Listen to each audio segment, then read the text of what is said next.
magabalik si Jesus Christ. Kagindubli na mga kaabyanan kung ano na kasigurado tungod sa sining tense niya nga indicative. Not only that it is futuristic present, but it is also indicative. Kung ginagamit ini sa original mga kaabyanan, ang kina-emphasize na is certainty.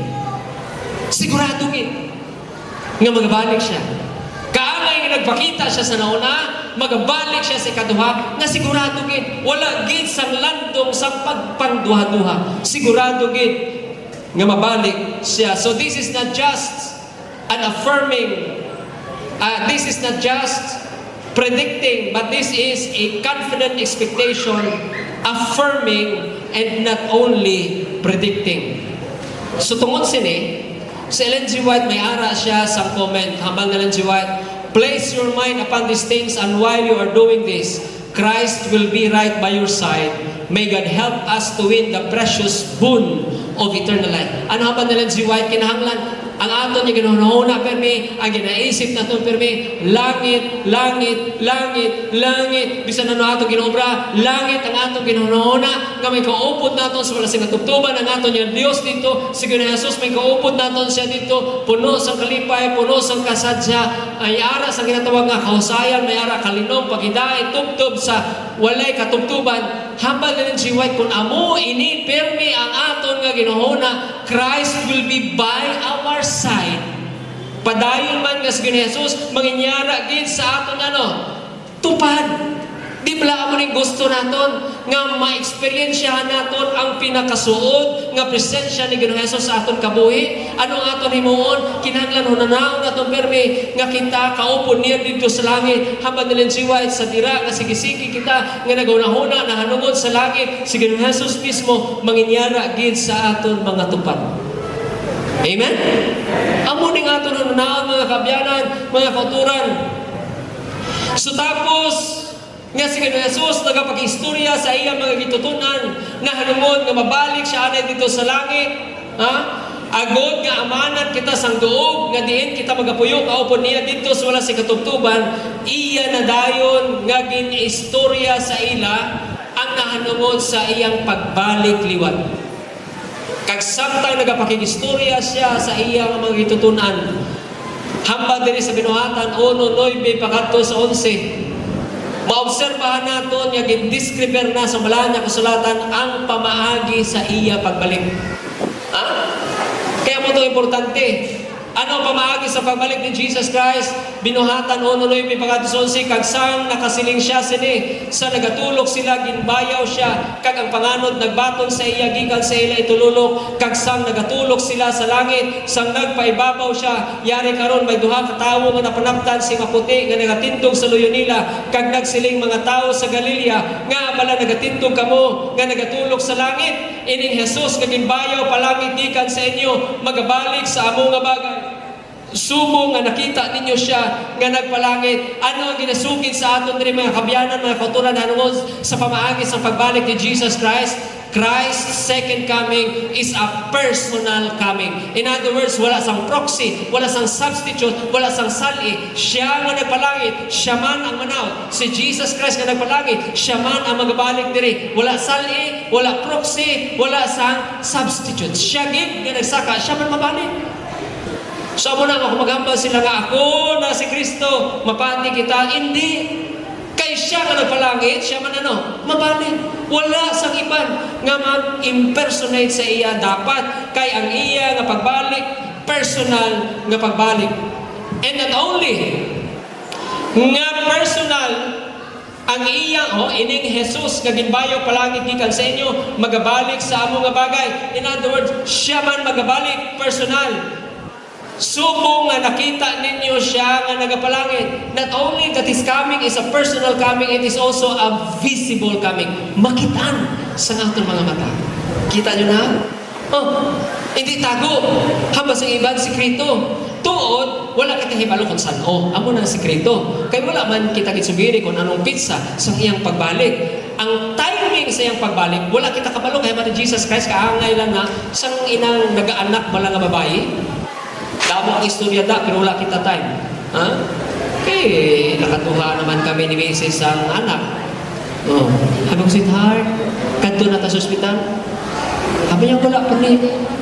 Tingala ko nga, ang sakit sa iyang tiyan. Sugod anay kada 30 minutos. Sa ulihi, Pastor Gumba, nag-20 minutos.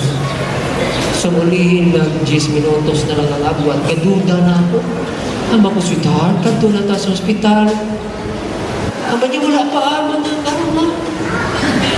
Sige na ako siya kung inano kay sige naman siya na ihi-ihi. Primero, every 30 minutes. Sa uli, every 20 minutes. Nag-50, nag-10. Sa ulihi, ma'am, nag-5 minutes na lang. Grabe na ako ba? Habang sweetheart, makanto na kita sa ospital. Habang niya kung gusto mo, una ka dito. Ginrecord sa nga akong anak. Paunahon niya kaya Pastor Gumban. Tugay-tugay. Kaya paunahon niya ko. Singgit siya. Hambal niya. Ara na! Di mo na mabalaan. Kung saan mo na sa magawa, di ba? May iban gani nga mahulat pa 3 adlaw. May iban gani mahulat 1 semana. Mayara dito mga asawa. Hindi sila gusto sa ospital kay mahal ko, no? Wala kami ang pastor, mga 50 mil pa na una. Magpa-CS. Ang iyong ginhimo, nag-hire siya sa 3 gid ka mga mananod. Nang manukilot plano na, kumadrona na, 3 bilog. Partira, 3 bilog. Karoon kayang hamba sa isa. Hindi tiri man ang iyang ulo, ho? Hamba sa isa. Hindi, yung riwa! Hamba sa isa. Nano, nag-enjoy yan. Ayaw, ang iyang ulo. Sa uli kay dudugay ng diskusyon ng ilan di sila maghilisogot ang 3 ka partira. Kundi in Brother Stewart ang ulo sang bata. Nagsubra isa ka simana na operasyon. Nagpalain na sa ginhawa ang nanay. Gindala sa ospital. Pag-abot dito sa ospital, mga 2 weeks later na to, gindala sa ospital. Gin-CS man siya gihapon. Nagdubli ang gasto, bayad siya sa 3 ka partira, bayad pagin siya dito pa CS, patay pa ang bata, kay ang ulo sang bata naggaok na. Di ko yung balaan niya mga kabiyanan niya. Bisan 5 pa kapaltira ang imong ano daya. Maayo na lang ganyan dito pa sa ospital. Hamba niya, Pastor, maayo na lang tani ko nung ati kami sa imo ba? Ate, himos na lang kita ko, wala na lagi. Ako nagtingog-tingog. Kaya nagastuhan pa sila, nasukan pa sila kay patay ang ilang bata. Tapos matingog-tingog ka pa, basol-basolon mo pa sila. Wala na. Sa isip ko, ano mo ba yung amo to? 3 kapiltira, kano. Ang una, ang timing sa second coming ni Jesus Christ, kaangay na sa makawat. Sa tumasaka sa atong balay, ang makawat kag mangawat. Matakalo. Ang timing, wala takabalo.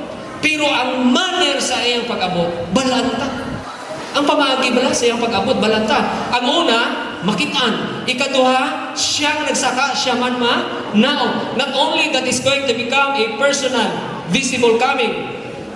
Makita nato mga kabyanan nga mga sumulunod ni Ginoong Jesus, bisan diin sila, ginasugid din nila, ginawali nila ang kakunyag mga kabyanan sa iya mga sumulunod bahin sa may balita sa pagbalik liwat ni Jesus Christ. Amo ning ginawali nila, ginasugid sa mga tao. Ano pa ginapamagi siyang pagbalik? 1 Tesalonica 4:16 pagkatapos 18, kaya ang Ginoo gid magakunsa gikan sa langit kami singgit sa pagmando sa tingog sang puno nga manugtunda kag sa budyong sang Dios, kag ang mga napatay kay Kristo mabanaw sing una niyan kita nga mga buhi nga nabilin sagmiton sing tingog upod sa ila kay babaw sa mga panganod sa pagsugata sa Ginoo sa kawaan kag niyan magikaupod kita sing dalayon sa Ginoo busa pag linipayay kamo sa sining mga pulong. Ano inyong naobserbahan diri mga kabyanan? May mga singgit, may mga budyong nga ang nasinggit kag budyong wala kin sila nga ara na si Kristo. Kung yung ginaman niya, ara na si Kristo! Singgit, di ba? Singgit. Kabalo ka mo sa kinalain sa singgit kag damutik-utik lang. In other words, magahon. Nga abot yung gahon. In other words, audible, mabatian. Not only that, that is going to become a personal coming, visible coming. It is also going to become what? An audible coming. And not only that it will also be an audible coming, makita natin diri kag ang napatay kay Kristo mabanhaw sing una. So may una nga pagkabanhaw sa Biblia, may ikaduha ginhambal na kikina ni Pastor Agudo. Kag ang mga napatay kay Kristo amo ni ang mabanhaw sing una, amo nang importante gid nga matuno nato si Kristo. Kay kung iara kita sa iya bisan mapatay kita magabaton sa una nga pagkabanhaw. Niyan kita nga mga buhi nga nabilin, amo ning mga mataro nga mga buhi nga nabilin, sagmiton sing tingog upod sa ila paybabaw sa mga panganod sa pagsugata sa Ginoo sa kawaan, kag niyan mga kaupod kita sing dalayon sa Ginoo.